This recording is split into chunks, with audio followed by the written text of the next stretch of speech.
Do you like mysteries? Are you okay with your fiction being a little disturbing at times? Are you, like me, one of those people that just really enjoys being right? If so, this recommendation video is for you.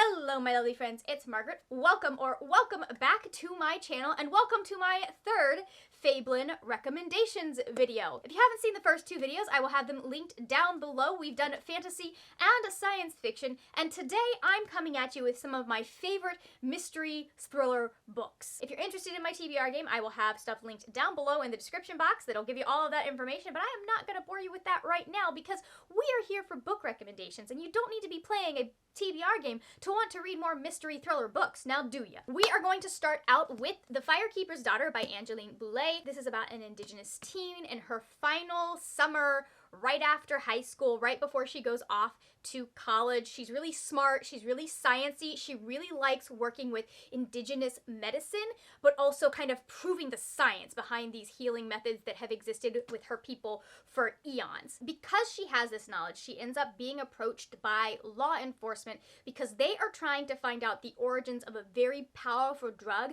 that they have just seen emerging from the area around where Donis, the main character, lives. This was such a turning, twisty, like, keeps you guessing type of book. Angeline Boulet just came out swinging with her first book. She did such a good job with this. You cannot even tell. I expected her to have had several other books under her belt when I started reading this. I really liked Donis as a main character. I thought that she was really compelling. I thought that she had, you understood. Her decisions were not always the smartest because obviously no one makes smart decisions 100% of the time, but you understood why she was thinking the things she did. And even when you did things that you're like, oh my God, please, why?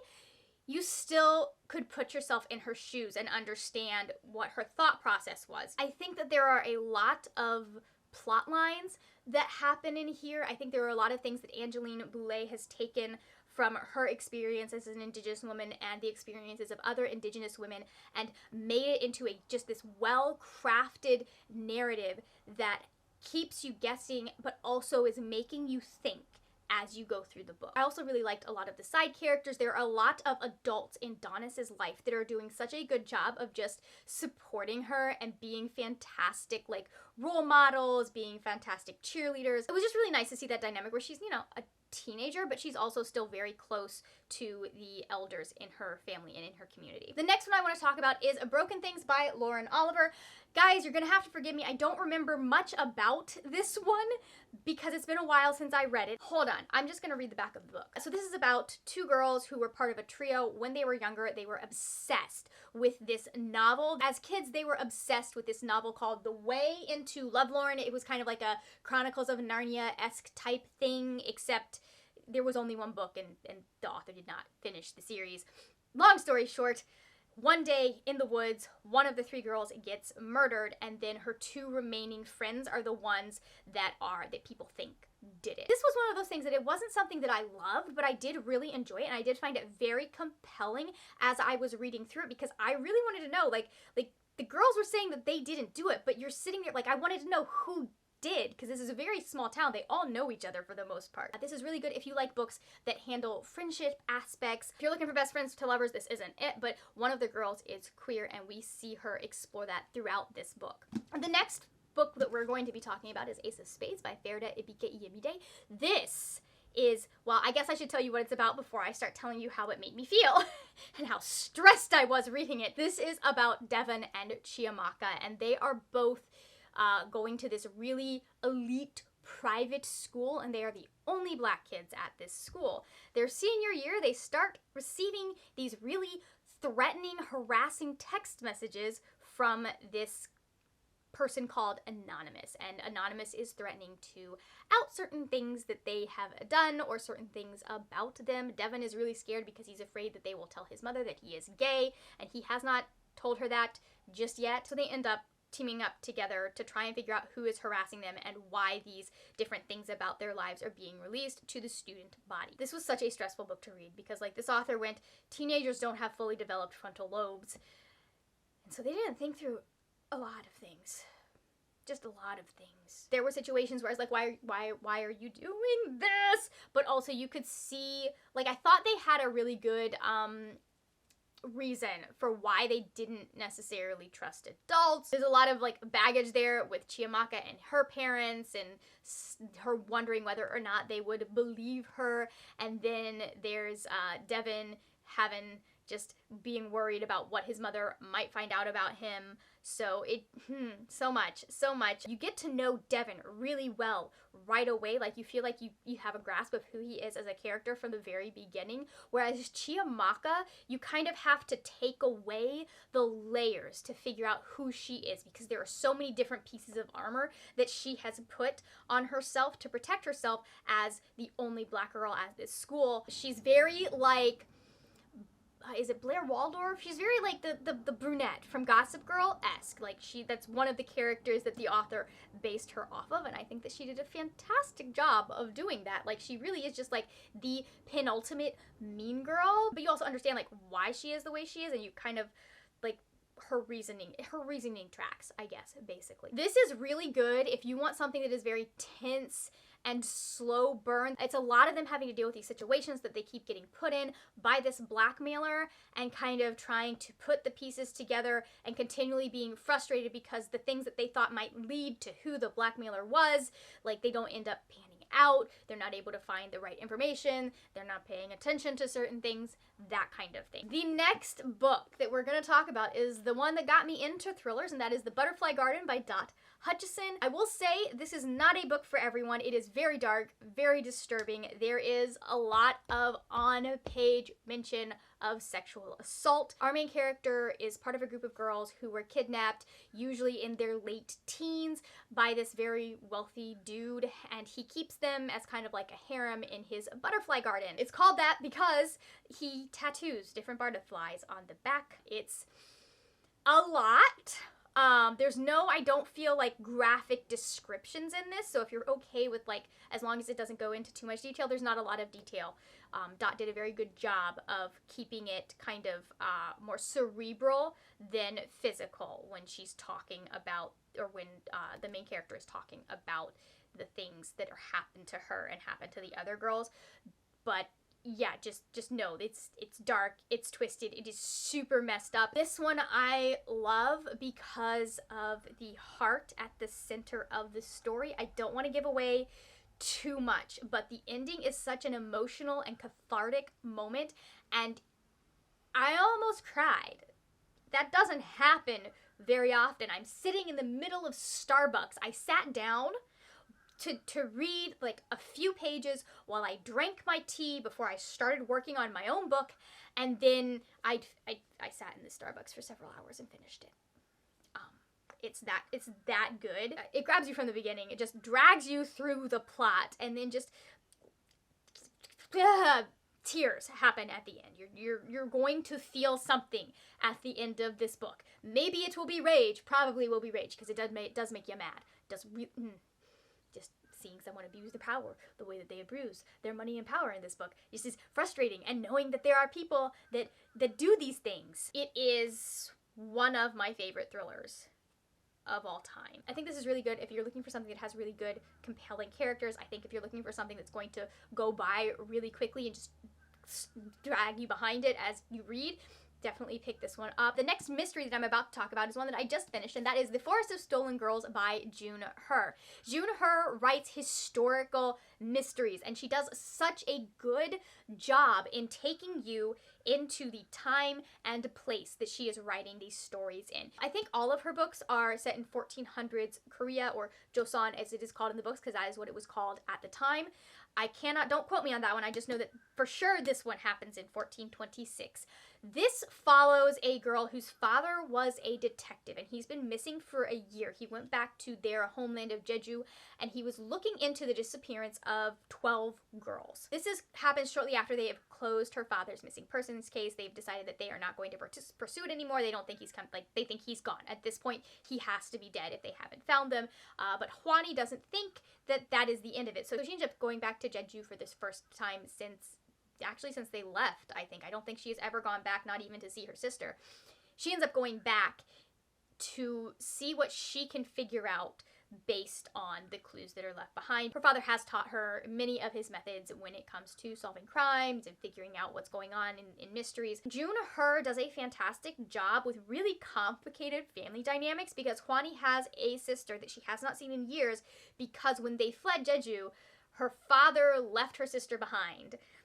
It's complicated, it's weird, it's not the decision that I would have made, but that's what happens. And so there's a lot of resentment and frustration that has built up between the two sisters because of how they were raised and just various different things that have gone on in the past, both before and after her family left the island. I really liked that. I really liked how they had to work through that relationship and how it tended to complicate things. Jun-Her is a very good descriptive writer. She can get you in the time and place that the characters are inhabiting very easily, in my opinion. Definitely check it out if you're looking for complicated family relationships, if you're looking for really good world building, because yes, you do have to have world building in literally any book you write. Next one is a mystery thriller for if you like if you're a Sherlock Holmes type fan or you liked the Sherlock Holmes series, pick up Truly Devious by Maureen Johnson. This was so messy and twisty and fun. This first book follows Stevie Bell. She is going to this really elite kind of academy where the kids are they're kind of isolated from the world because it's just the whole point is for them to be able to pursue their passions and as they go through high school. However, the guy who founded this academy, his wife and daughter went missing very shortly after things started. And Stevie has been obsessed with that mystery for a very long time, and that is how she got her place at this academy. Listen, this thing, oh my god. So, Maureen Johnson is just mean because she introduces you to this mystery that is the central mystery for 3 books. 3 books, guys. You don't get any real answers. You're just sitting there along for the ride as they're solving other things that end up cropping up while she's trying to solve the main mystery. It's really, I feel that is really done well because I think she does a good job of drawing out the main plot, the main mystery, and making it so that it fits in the 3 books, but also having enough distractions and kind of other mystery elements that can be solved in the course of 1 book. So, she does a really good balancing act of having, the main plot of the book and then the overarching plot of the series. They're balanced really well. Stevie is a mess. Stevie is a nervous wreck. She has anxiety, super bad, and I've heard that it's really good anxiety representation from people who have that. So if you're looking for that, this is also a very good thing. She's also smart and a know-it-all, and I love her. I love her. We're almost there at the end. Speaking of claustrophobic settings that happen in one kind of a small space, not a small space, but it's a very contained story. Black Rabbit Hall by Eve Chase. This is a dual point of view narrative. One of the points of view is in the past, one of them is in the present. And there's, oh god, I don't even remember a lot of how the plot worked. I just remember that it really was compelling because the author does the thing where you'll be in the past and there will be a question that is raised. And then she switches to the other point of view and she'll get to where something is about to happen in that point of view, and then she switches back, and you are just losing your mind, going, wait, go, yeah. It did take me a few minutes to get into this. Part of that is because I don't think I was wanting a dual point of view book when I picked it up. It just sounded interesting, and I didn't, so I picked it up. But once I was in, I was hooked. Hook, line, sinker, drag me behind the boat. Hooked. Could not put it down. It was so good. There is in fact not much I can tell you about this without spoiling the plot. So I'm just going to give you the basic gist of where we find the characters at the beginning. We have, what's her name? Amber, whose family owns the house in the past. And she is dealing with a tragedy that has just happened. And so it's about her and her family kind of picking up the pieces and moving on and what that looks like for them. And then we also have Lorna, who is looking for a place to have her wedding, and she's always wanted to have it in an old house because there was this house that she found, like her mom took her to when she was very little, and it just kind of stuck in her mind as this wonderful place. And so she finds Black Rabbit Hall, and a very enigmatic, like reclusive old woman who is there, and she decides to stay the night to check out the venue. It's weird. It's odd. It's not a decision I would have made. I don't know how to put into words how much I loved this book. I do have a full review on it, I believe, where I do a much better job of explaining myself because it's a little bit fresher and I had a little bit more idea of what was going on. I just know that I started this and I was so invested in the main characters and what was happening, and the ending was so good. I was right. I was right. And I love it when I am right. So the next one that I am about to talk to y'all about is a graphic novel. And there are people that would probably argue with me about whether or not this is a mystery or thriller. And I am going to politely say that you're wrong if you don't think it is. And that is The Long Halloween by Tim Sally and Jeff Loeb. I think actually it should be Jeff Loeb, Tim Sally, because Jeff did the writing, Tim did the art. This is set very, very early on in Batman's career when this calendar killer comes on the scene. He's one of Batman, like not one of the big ones. He's not any of the, like the rogues that you think of when you think of Batman's rogue gallery. He is kind of like a, small fish that Batman ended up cutting his teeth on. So we end up following Bruce through a whole year as he is trying to figure out who this calendar killer is. This is very, very heavy in the detective aspect of Batman's story. He is putting together pieces. He is trying to track down clues. There's a lot of that in this. So, like, don't tell me this is not a mystery, because it is. It is the entire time a mystery. Like all of the hallmarks. He is a detective. Just go with it. I know there are Batman stories that, like, aren't. Like, I wouldn't say Batman Hush is a mystery. Actually, Batman Hush is a mystery story because we don't know who Hush is at all for most of it. Not every Batman story is a mystery or a, like, thriller type story. There are some that are horror stories, so if you're looking for that, just check that. Those are wild. But this one definitely is one that leans so heavily into the detective roots of the character and not necessarily the crime fighting part of the character. So if you're looking for a good place to get started with comics and with Batman, this is a very good place to do that. This is all part of my Batman agenda to make everyone in the world love Batman as much as I do. For the right reasons. Like, there are people out there that love Batman because they think all he does is beat people up. And they want to beat people up. And I'm just going to say that's disturbing.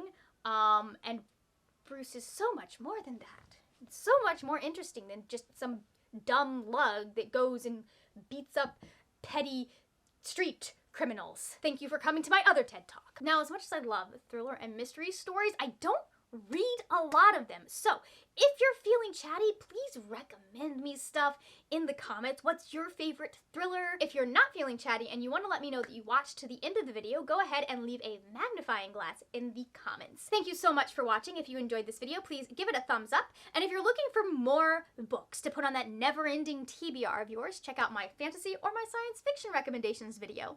That is it for now, my friends. Happy reading, and I will see you later when we will talk about more wordy, nerdy things. Bye! This is quite possibly the most awkward introduction I've ever done. Okay, anyway, let's see. What emojis do we have? I don't know why I still do the finger guns. Why do we do this?